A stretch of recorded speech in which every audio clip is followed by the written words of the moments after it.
जब मूसा की संहिता के अनुसार शुद्धिकरण का दिन आया तो वे बालक को प्रभु को अर्पित करने के लिए यरूशलेम ले गए। जैसा कि प्रभु की संहिता में लिखा है, हर पहलौठा बेटा प्रभु को अर्पित किया जाए, और इसलिए भी कि वे प्रभु की संहिता के अनुसार पंडुकों का एक जोड़ा या कपोत के 2 बच्चे बलिदान में चढ़ाएं। उस समय यरूशलेम में सिमयोन नामक एक धर्मी तथा भक्त पुरुष रहता था। वह इज़राइल की सांत्वना की प्रतीक्षा में था और पवित्र आत्मा उस पर छाया रहता था। उसे पवित्र आत्मा से यह सूचना मिली थी कि वह प्रभु के मसीह को देखे बिना नहीं मरेगा। वह पवित्र आत्मा की प्रेरणा से मंदिर आया।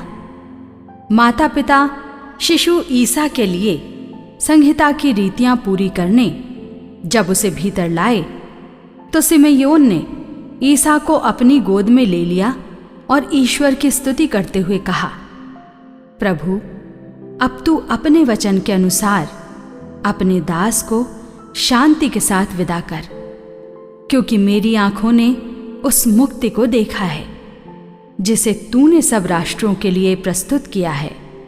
यह गैर यहूदियों के प्रबोधन के लिए ज्योति है और तेरी प्रजा इज़राइल का गौरव।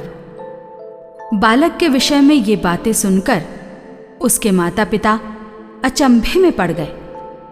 सिमयोन ने उन्हें आशीर्वाद दिया और उसकी माता मरियम से ये कहा, देखिए, इस बालक के कारण इज़राइल में बहुतों का पतन और उत्थान होगा। यह एक चिन्ह है जिसका विरोध किया जाएगा। इस प्रकार बहुत से हृदयों के विचार प्रकट होंगे और एक तलवार आपके हृदय को आर पार बेधेगी। अन्ना नामक एक नबिया थी जो असेर वंशी फनुएल की बेटी थी। वह बहुत बूढ़ी हो चली थी। वह विवाह के बाद केवल 7 बरस अपने पति के साथ रहकर विधवा हो गई थी और अब 84 बरस की थी।